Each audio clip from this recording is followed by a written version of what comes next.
গত 3 দিন হলো একটি ঘটনা বারবার আসতেছে, বাবা মা তাদের সন্তানকে যে ইলমে দ্বীন শিক্ষা না করার কারণে বাবা মা তারা ব্যর্থ হয়েছে, তাদেরকে বৃদ্ধাশ্রমে যেতে হয়েছে।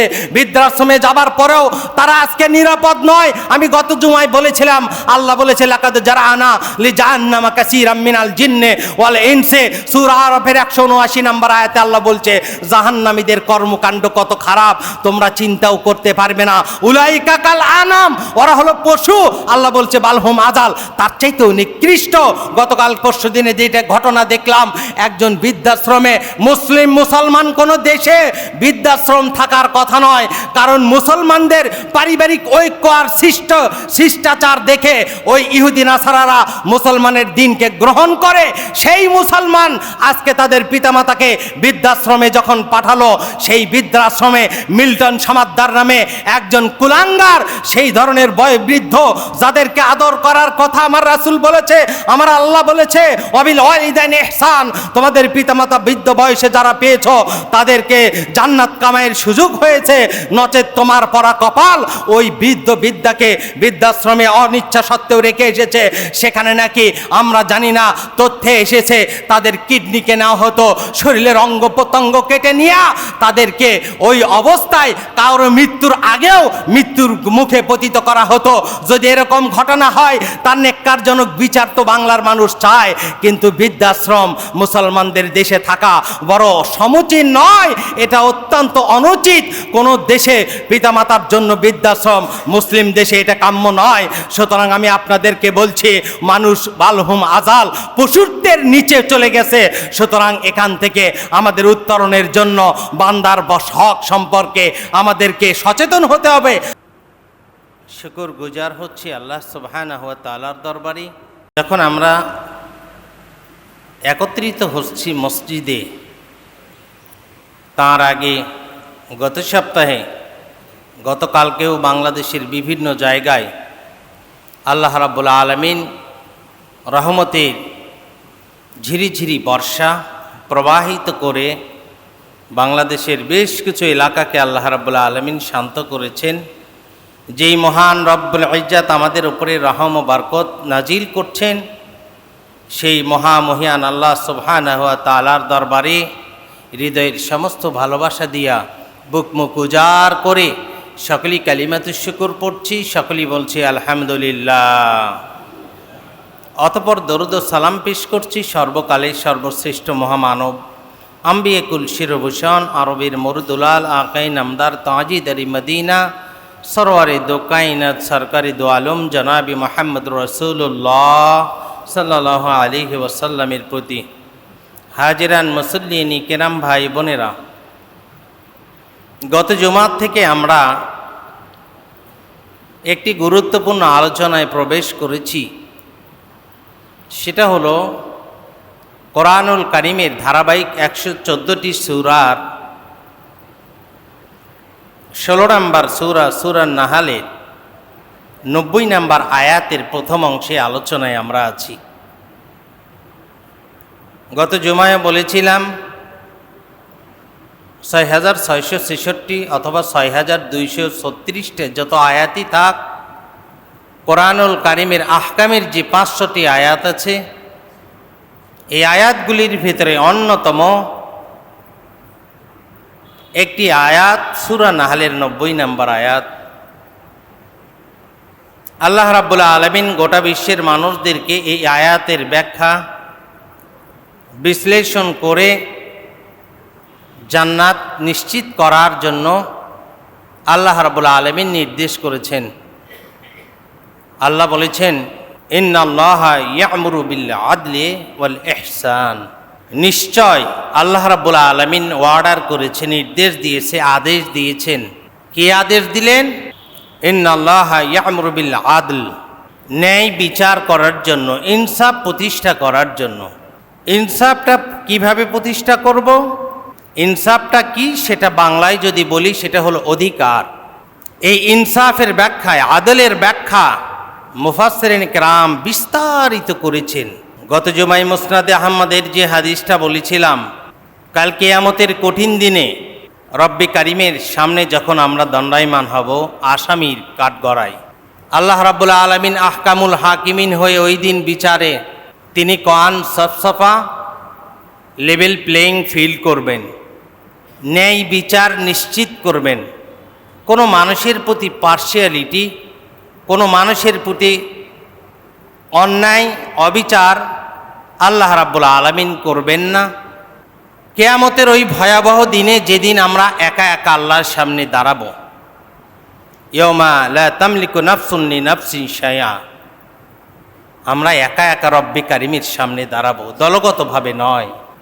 আল্লাহ রাব্বুল আলামিন বলেছেন, কুল্লুকুম রাইন ওয়া কুল্লুকুম মাসউলুন আন রাই, তোমরা প্রতি মানুষই দায়িত্বশীল, সুতরাং তোমার দায়িত্ব সম্পর্কে যেমন জিজ্ঞাসিত হবে, তেমনি তোমার জীবনের কর্মকাণ্ড সম্পর্কে আল্লাহ রাব্বুল আলামিনের কাছে পুঙ্খানুপুঙ্খ আল্লাহ হিসাব নেবেন। ওই দিন আল্লাহ হিসাব নেবেন মানুষের সময়ের। তোমাকে 50, 60, 70, 80, 100 বছর দিয়েছিলাম, এই সময়ের প্রতিটা মুহূর্ত তুমি কোন কাজে ব্যয় করেছো? আল্লাহ রাব্বুল আলামিন মানুষের কাছ থেকে জবাব নেবেন।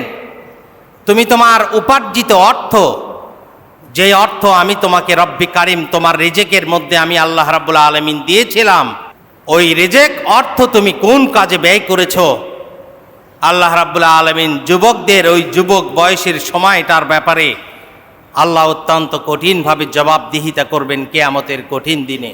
তো আল্লাহ রাসূল সাল্লাল্লাহু আলাইহি ওয়াসাল্লাম মুসনাদে আহমদের এই হাদিসটাই এসেছে, আমাদের বিরুদ্ধে 3টা মামলা কাল কিয়ামতে আল্লাহর আদালতে হবে।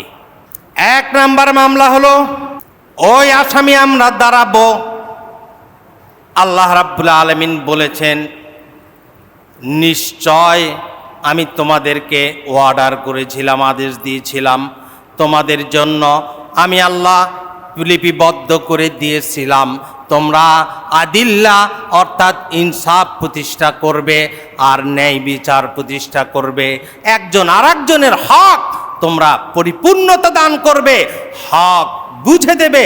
আল্লাহ রাব্বুল আলামিন এই কথা এখানে ঘোষণা করলেন। আল্লাহ রাব্বুল আলামিনের এই ঘোষণায় মুফাসসিরিনে কেরাম বলেছেন, হকটা হলো রব্বে কারিমের কাছে বান্দার হক। প্রাথমিকভাবে বান্দার কাছে রব্বুল কারিমের হক, রব্বুল আলামিনের হক হলো বান্দাকে আমি দুনিয়াতে প্রেরণ করেছি। সূরা জারিয়াতের 56 নম্বর আয়াত, ওয়ামা খালাকতুল জিন্না ওয়াল ইনসা ইল্লা লিয়াবুদু। আল্লাহ বলেছেন, বান্দা আমি তোমারে এমনি এমনি দুনিয়াতে পাঠাই নাই, আমি আল্লাহ তোমাকে দুনিয়াতে পাঠানোর আগে আবার অন্য সূরা মুমিনুনের 115 নম্বর আয়াতে বলছেন, আল্লাহ প্রশ্ন করেছেন, আফা হাসিবতুম আন্নামা খালাকনাকুম আবাসা, বান্দা আমি কি তোমারে শুধু এমনি এমনি কোনো প্রয়োজন ছাড়া, কোনো উদ্দেশ্য ছাড়া আমি কি তোমাদেরকে এমনি সৃষ্টি করেছি? আফা হাসিবতুম আন্নামা খালাকনাকুম আবাসা ওয়া আন্নাকুম ইলাইনা লা তুরজাউন, বান্দা তোমার কি আমার কাছে ফিরে আসতে হবে না? দুনিয়ার ওই সামান্য তোমার যে রিজেকটা দিয়েছি, হায়াতের চাবি দিয়েছি, ওই হায়াতের চাবির পরে বান্দা তোমাকে কি আবার আমি রব্বি কারিমের কাছে ইরজিউ ইলা রব্বি, আমি রব্বি কারিমের কাছে ফিরে আসতে হবে না? সুতরাং আমি তোমাদেরকে এমনি এমনি সৃষ্টি করি নাই, আমি আল্লাহ ওয়ামা খালাকতুল জিন্না ওয়াল ইনসা ইল্লা লিয়াবুদু, আমি আল্লাহ তোমাকে তোমার দিনে রাত্রে হর্ষে বিষাদে আনন্দে দুঃখে প্রতিটা মুহূর্ত আমি আল্লাহ তোমার ইবাদতের মধ্যে পরিগণিত থাকার জন্য আমি আল্লাহ তোমার সৃষ্টি করেছি। সুবহানাল্লাহি ওয়া বিহামদিহি। আমার মুসল্লিয়ান কিরাম ভাই বোনেরা, এই ইবাদতের মধ্যে সবচাইতে গুরুত্বপূর্ণ হলো ইনসাফ, আদল প্রতিষ্ঠা করা। আল্লাহ রাব্বুল আলামিন অর্ডার করলেন, ইয়ামুরু বিল আদলে, এই ইনসাফটা অধিকার কেমনে পূর্ণ করবা? আল্লাহ বললেন, আবুদুল্লাহ ওয়ালা তুশরিক বিল্লাহ, বান্দার প্রতি আল্লাহর যে হক সেটা হলো তোমরা আল্লাহর ইবাদত করবে। শুধু এটাই নয়, আমরা প্রতিটা রাকাতে প্রতিটা সময় সূরা ফাতিহা পড়ার পরে মাঝখানে বলি, ইয়্যাকা না'বুদু ওয়া ইয়্যাকা নাস্তাইন, রব্বুল আলামিন আমি তোমারই ইবাদত করি আর তোমার কাছ থেকে সাহায্য সহযোগিতা চাই, আমি শুধু তোমার ইবাদত করি। প্রতিটা মুহূর্ত আমরা কিন্তু এই আয়াত তেলাওয়াত করি। সূরা ফাতিহার আল্লাহর কাছে বলি, আল্লাহ ইবাদত তো তোমার করি। আমার আল্লাহ বললেন প্রথম হক বান্দার প্রতি আল্লাহর, সেটা হলো তোমরা ইবাদত করবা, ওয়ালা তুশরিক বিল্লাহ, আল্লাহর সঙ্গে কারো শরীক করবা না। আল্লাহ শরীকবিহীন ইবাদতের কথা বলেছেন। আর বান্দার হকটা হলো যেই বান্দা আল্লাহর ইবাদত করবে, আল্লাহর সঙ্গে কারো শরীক করবে না, আল্লাহ রাসূল সাল্লাল্লাহু আলাইহি সাল্লাম বলেছেন ওই বান্দার পাওনা হলো কাল কিয়ামতে আল্লাহর 8খানা জান্নাতের দরজা ওই বান্দার জন্য আল্লাহ উন্মুক্ত করে দেবে। সুবহানাল্লাহি ওয়া বিহামদিহি। আল্লাহর কাছে পাওনা হলো জান্নাত, আর আল্লাহ রাব্বুল আলামিন আমাদের কাছ থেকে শিরকবিহীন ইবাদত চায়। আর এই ইবাদত যারা শিরকবিহীন করবে, আর যারা শিরক করবে যদি ভুলক্রমে হয়ে যায়, রব্বে কারিমের কাছে তওবা করবে। আল্লাহর কাছে যেহেতু এই গুনাহে কাবায়েরের বিরুদ্ধে আর গুনাহে কবিরার ব্যাপারে আল্লাহর কাছে আরাধনা করবে। যদি ইচ্ছায় কোনো সময় শিরক হয়ে যায়, আল্লাহর সঙ্গে শরীক হয়ে যায়, তাহলে আল্লাহ রাব্বুল আলামিন অবশ্যই বান্দা যদি জীবদ্দশায় রব্বে কারিমের কাছে তওবা করে, আমার আল্লাহ বলেছে ইয়া আইয়ুহাল্লাযীনা আমানু তুবু ইলাল্লাহি তাওবাতান নাসুহা। বান্দা যখন তওবা করে আমার আল্লাহ তারই আবার ফেরত নেই। কোন বান্দা যদি তওবা না করে দুনিয়ার থেকে চলে যায়, ওই সময় মানুষ বড় বিপর্যস্ত হয়ে যাবে। যেই বান্দাটা রব্বে কারিমের সামনে শিরক করেছে, অসংখ্য বিস্তারিত শিরকের ব্যাখ্যায় কয়েকটা জুমার প্রয়োজন, আমরা সেই দিকে যাব না। আমরা আলোচনায় ছিলাম বান্দার হক আর হকুল ইবাদ। বান্দার হকটা কি, এই আলোচনার দিকে যাওয়ার জন্য আমি শুধু আল্লাহর হকটা এইটুকু বলে গেলাম যে লা তুশরিক বিল্লাহ, আল্লাহর সঙ্গে শিরক করবে না, আল্লাহর ইবাদত করবে। এটা যেমন আল্লাহ রাব্বুল আলামিন বান্দার উপরে হক, আর বান্দার হক হলো রব্বে কারিম দুনিয়ার জমিনে আমি শিরক করার করি নাই, শিরক থেকে বাঁচার সর্বোচ্চ চেষ্টা করেছি। দয়া করে আজকে এই কিয়ামতের কঠিন দিনে যেদিন তোমার সামনে দাঁড়িয়েছি, দয়া করে আমার এই রব্বুল আলামিন আমাকে শিরক মুক্ত করে তোমার জান্নাতের দরজা আমার জন্য উন্মুক্ত করে দাও। সুবহানাল্লাহি ওয়া বিহামদিহি। মুসল্লিয়ানি কেরাম, ভাই বোনেরা, আল্লাহ রাসূল সাল্লাল্লাহু আলাইহি ওয়াসাল্লাম বলেছেন যারা দুনিয়াতে শিরক করার পর তওবা করবে, ইস্তিগফার পড়বে, আল্লাহ রাব্বুল আলামিন ইয়াগফিরু লিমান ইয়াশাউ, আল্লাহ ইচ্ছা করলে এটা ক্ষমা করতে পারে। অবশ্যই আল্লাহ ক্ষমা করবেন, কারণ তিনি হলেন রহমানুর রাহিম। কিন্তু বান্দার হক এটা বারবার আমাদের সামনে চলে আসে।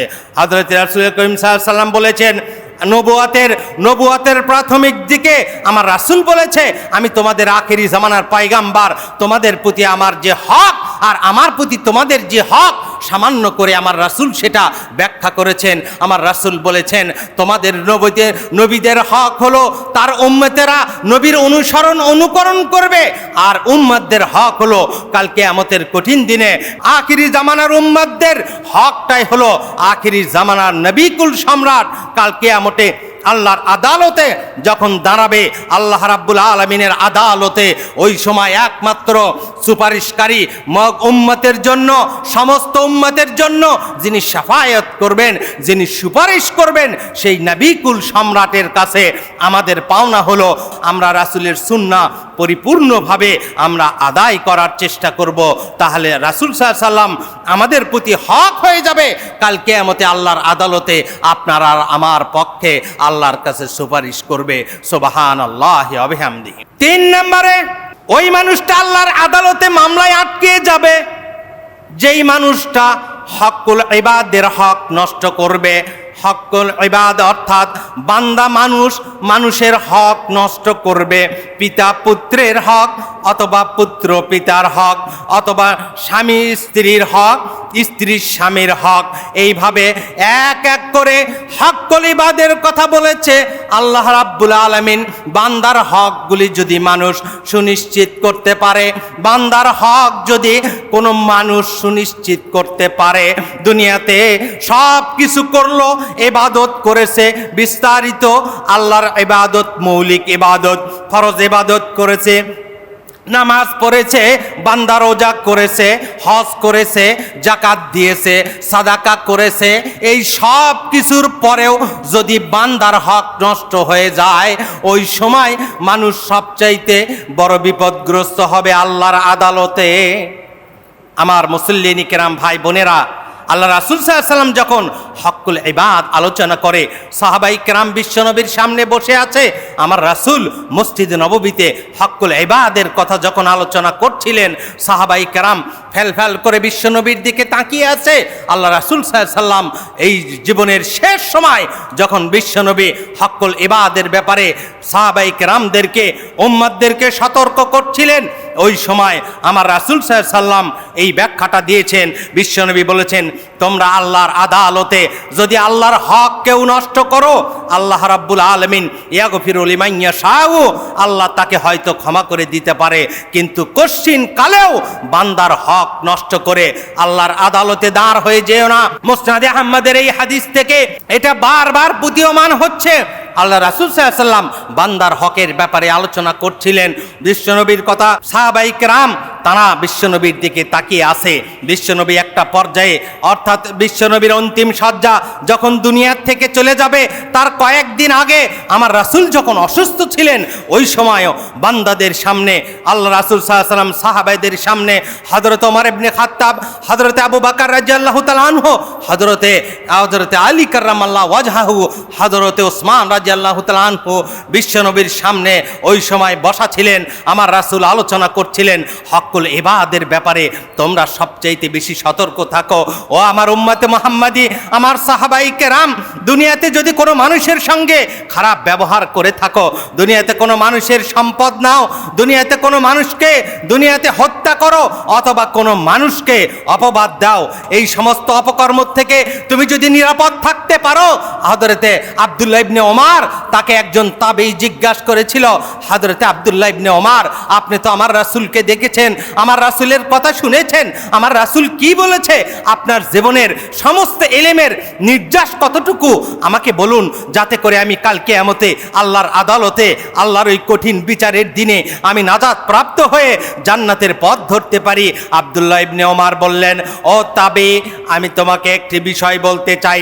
সারাটা জীবন চেষ্টা করেছি বিশ্বনবীর ডানে বামে থাকার জন্য, আমার রাসূলের হাদিসগুলি আমি কণ্ঠস্থ করার চেষ্টা করেছি, আমার রাসূলের হাদিসগুলি আমি একের পর এক তার কাছ থেকে অনুধাবন করার চেষ্টা করেছি। আমার জীবনের শেষ মুহূর্তে আমি তোমাকে একটা নসিহা করতে পারি, আমি তোমাকে একটা নসিহা, আমি তোমার জীবনে সবচাইতে মূল্যবান যেই নসিহা হবে, ওটা হলো তুমি হকুল্লাহ থেকে আল্লাহর হক পরিপূর্ণভাবে আদায় করার চেষ্টা করবা, আর বিশেষ করে তুমি হকুল ইবাদ বান্দার হকের ব্যাপারে সচেষ্ট থাকবা, সবচাইতে বেশি সচেতন থাকবা। ডক্টর আব্দুল্লাহ জাহাঙ্গীর বাংলাদেশের একজন বড় স্কলার, তাকেও জিজ্ঞেস করা হয়েছিল জীবনে কতকাল পড়াশোনা করেছেন, সৌদি আরবে পড়াশোনা করেছেন, বিভিন্ন দেশে পড়াশোনা করেছেন, আপনার পড়াশোনার শেষ মুহূর্তে যদি আমি আপনাকে জিজ্ঞাসা করতে চাই, এতদিন ইলম অর্জন করেছেন, আপনার উপলব্ধি কি? ডক্টর আব্দুল্লাহ জাহাঙ্গীর তিনি কিছুদিন আগে শাহাদাত বরণ করেছেন। তিনি একটি অ্যাক্সিডেন্টে তিনি শেষ কথা যেগুলো বলেছিলেন, তার মধ্যে তার জীবনের সমস্ত ইলমের ব্যাখ্যা দিয়া তিনি বলেছিলেন, তোমরা আল্লাহর হককে পরিপূর্ণ করো আর মানুষের হকটা পরিপূর্ণ করো। অত্যন্ত সচেতনভাবে ছেলে সন্তান তার পিতার হক, পিতা তার সন্তানের হকগুলি তোমরা পরিপূর্ণতা করো। আল্লাহ রাসূল সাল্লাল্লাহু আলাইহি ওয়াসাল্লামের এই কথাটি আব্দুল্লাহ ইবনে ওমর এই কথাই বলেছেন যে হকুল ইবাদের ব্যাপারে তোমরা যদি সচেতন হও, তাহলে দুনিয়াতে যেমন তোমরা সুন্দরভাবে চলতে পারবে, তোমাদের জন্য আল্লাহর 8খানা জান্নাতের দরজা উন্মুক্ত করা হবে। সুবহানাল্লাহি ওয়া বিহামদিহি। বিশ্বনবীর শেষ সময় সাহাবাদেরকে হকুল ইবাদের আলোচনা করছেন, এমন সময় আমার রাসূল জিজ্ঞাসা করলেন, ও সাহাবায়ে কেরাম, এখানে আমার জলিল কদর 4 জন সাহাবা সহ অনেকেই এখানে উপস্থিত আছো, আমি তোমাদেরকে বলতে চাই, আমি আমার জীবদ্দশায় হকুল্লাহ, আল্লাহর হককে পালন করার জন্য, পরিপূর্ণ করার জন্য চেষ্টা করেছি। কিন্তু আমার বড্ড ভয় হয়, আমি কি কোনো বান্দার হক নষ্ট করেছি? তোমাদের উপরে কখনো কি কোনো খারাপ আচরণ করেছিলাম? আমি কি তোমাদেরকে আমার জানার অজান্তে আমি তোমাদেরকে কি কখনো কষ্ট দিয়েছিলাম? এই কথা যখন বিশ্বনবী বলছেন, আমার রাসূলের চোখের কোণে পানি জমেছে, বিশ্বনবী চোখ দিয়ে পানি পড়ছে। সাহাবাই কেরাম বড় বিচলিত হয়ে গেলেন। হযরতে আবু বকর, হযরতে ওমর ইবনে খাত্তাব আল্লাহ রাসূলের সামনে দাঁড়িয়ে থেকে যারা বারবার জীবনে ঘোষণা করেছে ওহিব্বুল্লাহ ওয়া রাসূল, আল্লাহকে বড্ড ভালোবাসি আর জীবনের চাইতে রাসূলকে বড্ড ভালোবাসি, এই সাহাবাই কেরাম বিশ্বনবীর সামনে এমন সময় আমার রাসূল বললেন, ও সাহাবাই কেরাম, আমি কি তোমাদেরকে অজান্তে কখনো কষ্ট দিয়েছি? আমি কি ওই বান্দার হক নষ্ট করেছিলাম? আমার জীবনে তো মনে পড়ে না। দয়া করে যদি তোমরা কেউ জেনে থাকো, তোমাদের আখির জামানার পয়গম্বর নবী কুল সম্রাটকে তোমরা এই বিষয়টা জানিয়ে দিতে পারো। আমার রাসূল সাল্লাল্লাহু আলাইহি সাল্লামের এই প্রশ্নের জবাবে একজন সাহাবী আমার রাসূলের কাছে এসে সামনে বসে পড়লেন আর বললেন, ইয়া নবী আল্লাহ, ইয়া হাবিব আল্লাহ, আমি যুদ্ধের ময়দানে ছিলাম, আমি আপনার সঙ্গে যুদ্ধে অংশগ্রহণ করেছিলাম। ইয়া রাসূলুল্লাহ, ওই সময় আপনার হাতে একটা চাবুক ছিল। আপনি যখন ঘোড়ার উটের পিঠে ছিলেন, ওই চাবুকটা যখন আপনি মারতেছিলেন, হঠাৎ করে একটা চাবুকের আঘাত আমার পিঠের ওপরে লেগে যায়। ইয়া রাসূলুল্লাহ, ইয়া হাবিব আল্লাহ, কাল কিয়ামতে আল্লাহর আদালতে আমরা যখন দণ্ডায়মান হব, অভিযোগ উত্থাপন করা হবে আমাদের আখিরি জামানার পয়গম্বর নবী কুল সম্রাটকে আল্লাহর আদালতে বিচারের সামনে দাঁড় হতে হবে কিনা। আমি তো আপনারে ওই সময় ক্ষমা করে দিয়েছিলাম। ইয়া রাসূলুল্লাহ, যখন আপনার ওই আঘাতটা আমার শরীরে পড়েছিল, আমি সাথে সাথে আমি আপনারে ক্ষমা করে দিয়েছিলাম, রব্বে কারিমের কাছে ক্ষমা চেয়েছিলাম। আমি এই ক্ষমার পরে হয়তো আল্লাহ ক্ষমা করেছে, কিন্তু আপনি হকুল ইবাদত, বান্দার হক, হকুল ইবাদ, বান্দার হকের ব্যাপারে আপনি জিজ্ঞাসা করছেন, এটা কি কোনো ভুলের পর্যায়ে আল্লাহর আদালতে কোনো মামলা দায়ের হবে কি না? সাহাবাই কেরামের এই জিজ্ঞাসায় আমার রাসূল বললেন, ও সাহাবাই কেরাম, ও সাহাবাই কেরাম, তুমি তোমার হক, তুমি তোমার কেসাসটা পূরণ করে নাও। তুমি যেভাবে আমি তোমাকে আঘাত করেছিলাম, আজকে তুমি আমাকে আঘাত করে তুমি আমাকে হকুল ইবাদ, বান্দার হক থেকে আমাকে মুক্ত করো। সাহাবাই কেরাম বড় বিচলিত হয়ে গেলেন। আমার রাসূল এক মুহূর্ত সময় দেয় না, ওই সাহাবাকে বললেন, তোমাকে যেইভাবে চাবুকের আঘাত লেগেছে, তুমি আখির জামানার পয়গম্বরের পিঠে ওইভাবে তুমি চাবুকটা মেরে তার বান্দার হকটা তুমি পরিপূর্ণ করে দাও। আমার রাসূল সাল্লাল্লাহু আলাইহি সাল্লাম এই কথা বলছেন, সাহাবায়ে কেরাম চোখের পানি ফেলছে, বিশ্বনবীর সামনে কথা বলতে পারছে না। হযরত ওমর ইবনে খাত্তাব অত্যন্ত রাগান্বিত একজন সাহাবী, তিনি তখন আল্লাহ রাসূলের সামনে নিজের পোশাকটাকে জড়ো করছিলেন। ওই সাহাবার উপরে তিনি অত্যন্ত ক্ষিপ্ত হয়েছিলেন। আমার রাসূল চোখের ইশারা করে হযরত ওমর ইবনে খাত্তাবকে বললেন, ওমর, তুমি শান্ত হয়ে যাও, আমাকে হকুল ইবাদ, ওই বান্দার হক থেকে আমাকে মুক্ত হতে দাও। ওমর, তুমি কি চাও কাল কিয়ামতে আল্লাহর আদালতে তোমার রাসূল আল্লাহর আদালতে মামলার আসামি হয়ে দাঁড়াক? এই কথা যখন বললেন, হযরতে ওমর চুপ হয়ে গেলেন, কিন্তু চোখের পানি ফেলছেন। ওই সাহাবী আমার রাসূলকে বললেন, ইয়া নবী আল্লাহ, যখন আপনি আঘাতটা করেছিলেন, আমার শরীরে কোনো কাপড় ছিল না, আমার শরীরটা উদম গায়ে ছিল, আমার শরীরে কোনো পোশাক ছিল না। আল্লাহ রাসূল সাল্লাল্লাহু আলাইহি সাল্লাম বললেন, ও সাহাবাই কেরাম, ইয়ামানি একটা জুব্বা আমার রাসূল পরতেন। সাহাবাই কেরামকে বললেন, ও সাহাবাই কেরাম, আমার জুব্বাটা উপরে উঠিয়ে দাও, হকটা পূর্ণ করার সুযোগ করে দাও। হযরতে রাসূল সাল্লাল্লাহু আলাইহি সাল্লামের কথা শুনে সাহাবাই কেরাম সহ্য করতে পারে না, কারণ সাহাবাই কেরাম আমার রাসূলকে জীবনের চাইতে ভালোবাসত। আল্লাহ রাসূল বলেছে, লা ইউমিনু আহাদাকুম হাত্তা আকুনা হাব্বা ইলাইহি মিন ওয়ালিদিহি ওয়া ওয়ালাদিহি ওয়ান নাসি আজমাইন। গোটা বিশ্বের মানুষরে তোমরা যদি পৃথিবীর সব কিছুর চাইতে, সন্ততির চাইতে আল্লাহ রাসূলকে বেশি ভালো না বাসো, তুমি সব হতে পারবে, কিন্তু ঈমানদার হতে পারবে না। এটা আল্লাহ রাসূলের সাহাবায়ে কেরাম নিজের রন্দে রন্দে কলিজা দিয়া উপলব্ধি করত, বিশ্বাস করত। ও সাহাবায়ে কেরাম, তোমরা আমার পিঠের জুব্বাটা উঠিয়ে দাও, ওই সাহাবাকে হক আদায় করার, কিসাস আদায় করার সুযোগটা দিয়ে দাও। আমি বান্দার হক রেখে আল্লাহর আদালতে দণ্ডায়মান হতে চাই না। আল্লাহর রাসূলকে যখন কাপড়টা উঠিয়ে দেওয়া হলো, ওই বান্দা তো তাবুক দিয়ে ওর রাসূলকে আঘাত তো করার দূরের কথা, আমার রাসূলের বাম কাঁধে নবুয়তের একটা চিহ্ন ছিল। আমার রাসূলের বাম কাঁধে নবুয়তের ওই চিহ্নে ওই সাহাবা একবার চুম্বন করে আমার রাসূলকে জড়িয়ে ধরে বলেছিল, ইয়া রাসূলুল্লাহ, আপনার নবুয়তের চিহ্নটা আমি দেখার জন্য সারা জীবন শুনেছি, কোনোদিন উদম গায়ে আপনারে দেখতে পাই নাই। আপনার নবুয়তের মাহারে নবুয়ত, যেটা আল্লাহ লক্ষাধিক নবী রাসূলকে দেয় নাই, ওই মাহারে নবুয়তটা আমি এক নজর দেখার জন্য, আর আমি জানতে পেরেছি ওই মাহারে নবুয়তে যদি কেউ একবার ঠোঁট লাগাইতে পারে, আল্লাহর জাহান্নাম তার জন্য হারাম হয়ে যায়। সুবহানাল্লাহি ওয়া বিহামদিহি। আল্লাহ রাসূল বললেন, ও সাহাবাই কেরাম, তুমি কেন এরকম করলে? সাহাবা বলল, আল্লাহ রাসূল, আমারে ক্ষমা করবেন, এই নাটকীয়তার উদ্দেশ্য হলো আমি আপনার মাহারে নবুয়তটা দেখতে চেয়েছি। আল্লাহ রাসূল বললেন, ও সাহাবা, তোমাদের ভালোবাসায় আমি রাসূল সিক্ত, আমিও তোমাদেরকে ভালোবাসি। আমি রাসূলের জন্য ওয়াজিব, আমি রাসূলের জন্য কর্তব্য হয়ে গেল কাল কিয়ামতে যারা আমার সুন্নাহকে পালন করবে, যারা আমার হককে পালন করছো, যারা বান্দার হককে পরিপূর্ণতা দান করবে, যারা বান্দার হককে পরিপূর্ণ দুনিয়াতে ইখলাসের সঙ্গে হককে পরিপূর্ণতা দান করবে, বান্দার হক বান্দাকে বুঝিয়ে দিবে।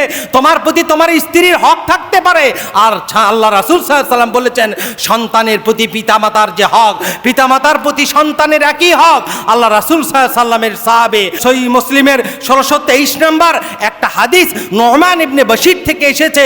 আল্লাহ রাসূল সাল্লাল্লাহু আলাইহি সাল্লাম বলেছেন, তোমাদের সন্তানদের হক, পিতার হক, তোমাদের স্ত্রীদের হক, তোমাদের প্রতিবেশীর হক, বিশেষ করে আমি সবচেয়ে বড় চিন্তিত হই যেই জায়গাতে আল্লাহ রাসূল সাল্লাল্লাহু আলাইহি সাল্লাম বলেছেন, যদি কোনো পিতা তার সন্তানদের কাছ থেকে, যদি কোনো মাতা তাদের সন্তানদের কাছ থেকে ইহসান আশা করে, আল্লাহ রাব্বুল আলামিন তাদের হক বুঝে দেবে। আল্লাহ রাসূল সাল্লাল্লাহু আলাইহি সাল্লাম বলেছেন 10 থেকে 12টি হক সন্তানের, এগুলো আমাদেরকে আল্লাহ রাব্বুল আলামিন, আল্লাহ রাসূল, আল্লাহর হকের পরে আল্লাহ রাব্বুল আলামিন সূরা বনী ইসরাঈলের 23 নম্বর আয়াত দিয়ে বলেছেন, ওয়াকাদ রাব্বুকা আল্লা তা'বুদু ইল্লা ইয়্যাহু ওয়া বিল ওয়ালিদাইনি ইহসান। তোমাদের পিতামাতা আল্লাহর ইবাদতের পরে সবচেয়ে হক হলো তোমাদের পিতামাতার সঙ্গে সদাচরণ করা। যে স্বামী তার স্ত্রীর প্রতি হক, স্ত্রী তার স্বামীর প্রতি যে হক, অর্থাৎ স্ত্রীদের মোহরের যে হকটা আছে, এটা দুনিয়াতে আমরা অনেক সময় অবহেলাজনিত কারণে স্ত্রীর কাছে হয়তো অনিচ্ছা সত্ত্বেও মাপ নিয়ে থাকি।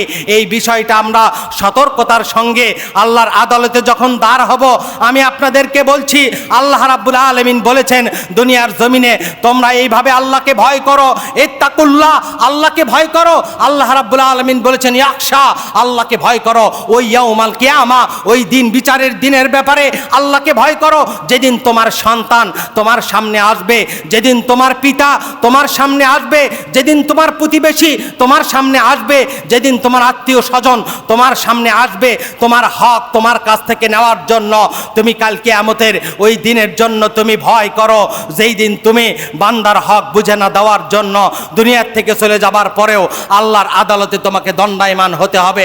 আমি একটা হক যদি একদিন জুমায় বলতে চাই, আমার তো মনে হয় একটা বছরে 50 থেকে 52টি জুমা, প্রতিটা জুমায় একজনের হক সম্পর্কে আলোচনা করা সম্ভব। আমি সূরা নাহালের 90 নম্বর আয়াতের প্রথমে এহসানের টুকু, আদিল্লার টুকু আলোচনা আমি আরো কিছু সামনের দিকে নিয়ে যাব।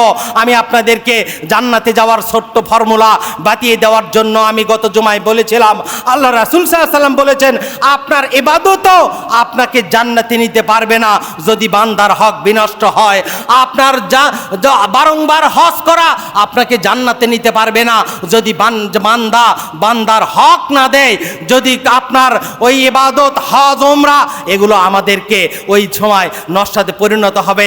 যদি কেউ প্রশ্ন করেন, বান্দার হক নিয়ে মেরেছি কিন্তু আমার ইবাদত কবুল হবে না, আমি কি সওয়াব পেতে পারি না? হ্যাঁ, আপনি সওয়াব পাবেন, আপনার ইবাদত আল্লাহর কাছে মাকবুল হবে, আপনার হজ উমরা আল্লাহর কাছে মাকবুল হবে, আপনার সমস্ত আমলের সলে আল্লাহর কাছে মাকবুল হবে। কিন্তু আপনাদেরকে গত জুমায় বলেছিলাম, আমার রাসূল বলেছে তোমাদেরকে মুফলেস যারা সবচাইতে বড় নিঃস্ব কাল কিয়ামতে আল্লাহর আদালতে ওই মানুষটা সবচাইতে বড় নিঃস্ব হবে। যেই মানুষটা পাহাড় পরিমাণ সওয়াব নিয়ে দাঁড়াবে, আল্লাহ বলবে তুমি যাও, যারা ইদখুলু জান্নাহ, তুমি জান্নাতে প্রবেশ করো। ওই মানুষটা এত সওয়াবের পাহাড় দেখে আনন্দিত পুলকিত হয়ে নাচতে নাচতে জান্নাতের দিকে অগ্রসর হবে। আল্লাহ রাব্বুল আলামিন তাকে তার হক্কুল্লাহ আল্লাহর হক ক্ষমা করবে, অন্যান্য ইবাদত তাকে কবুল করে নেবে। কিন্তু যখন জান্নাতের দিকে যাবে, দুনিয়ার পাওনাদারেরা এক এক করে তার সামনে আসবে, তার সওয়াবগুলি এক এক করে দিতে থাকবে। দুনিয়াতে লক্ষ লক্ষ কোটি নয়, গোটা দুনিয়া বিক্রি করলে কাল কিয়ামতে আল্লাহর আদালতে গোটা দুনিয়া বিক্রি করলেও একটা সওয়াবের তুল্য, একটা পুণ্য, একটা সওয়াবের তুল্য গোটা পৃথিবী হবে না। সুতরাং যার অন্তরে এই চিন্তা থাকবে, ওই মানুষ কখনো এক বিগত জায়গা মানুষের দখল করবে না। যার অন্তরে জান্নাতের তামান্না থাকবে, ওই মানুষটা কখনো আর এক ভাইয়ের সঙ্গে খারাপ ব্যবহার করবে না। যার অন্তরে, আমি যে কথা বলছিলাম, ওই আলোচনা আমাদের জন্য আরো অনেক বিস্তারিত, শুধু এই কথা বলি, হক্কুল ইবাদের ভেতরে একজন পিতার প্রতি সন্তানের হক হলো সন্তান তার পিতা তাকে ইলমে দিন শিক্ষা দেবে। যদি ইলমে দিন শিক্ষা দেয়, কোরআন শিক্ষা দেয়, আল্লাহ রাসূলের সহিহ সুন্নাহ শিক্ষা দেয়, তাহলে ওই সন্তান হবে মুফলিহ, আমলে সলেহকারী সন্তান। আমলে সলেহকারী সন্তান সে পিতা মাতাকে জান্নাতে যাওয়ার গ্যারান্টি হবে, জান্নাতে যাওয়ার জন্য ওসিলা হয়ে যাবে। আজকে ইলমে দিন শিক্ষা না করার জন্য বাংলাদেশে যেইভাবে বৃদ্ধাশ্রম হয়েছে,